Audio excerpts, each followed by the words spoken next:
أعوذ بالله من الشيطان الرجيم. بسم الله الرحمن الرحيم. يا أيها الذين آمنوا أنفقوا مما رزقناكم من قبل أن يأتي يوم لا بيع فيه ولا خلة ولا شفاعة والكافرون هم الظالمون. الله لا إله إلا هو الحي القيوم لا تأخذه سنة ولا نوم له ما في السماوات وما في الأرض من ذا الذي يشفع عنده إلا بإذنه يعلم ما بين أيديهم وما خلفهم ولا يحيطون بشيء من علمه إلا بما شاء وسع كرسيه السماوات والأرض ولا يؤوده حفظهما وهو العلي العظيم. لا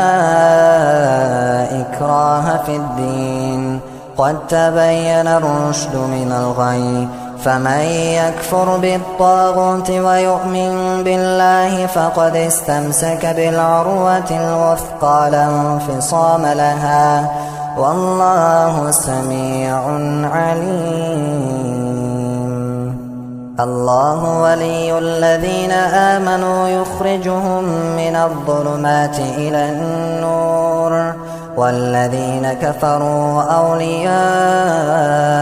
الطاغوت يخرجونهم من النور إلى الظلمات أولئك أصحاب النار هم فيها خالدون. ألم تر إلى الذي حاج إبراهيم في ربه أن آتاه الله الملك إذ قال إبراهيم ربي الذي يحيي ويميت قال أنا أحيي وأميت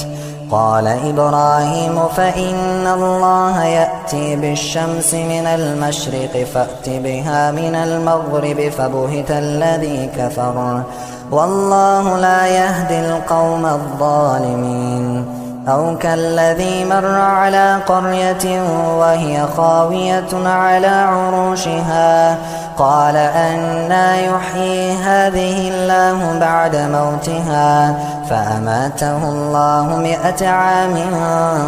ثم بعثه قال كم لبثت قال لبثت يوما أو بعض يوم قال بل لبثت 100 عام فانظر إلى طعامك وشرابك لم يتسنه وانظر إلى حمارك ولنجعلك آية للناس وانظر إلى العظام كيف ننشزها ثم نكسوها لحما فلما تبين له قال أعلم أن الله على كل شيء قدير. وإذ قال إبراهيم رب أرني كيف تحيي الموتى قال أولم تؤمن قال بلى ولكن ليطمئن قلبي قال فخذ 4 من الطير فاصرهن إليك ثم اجعل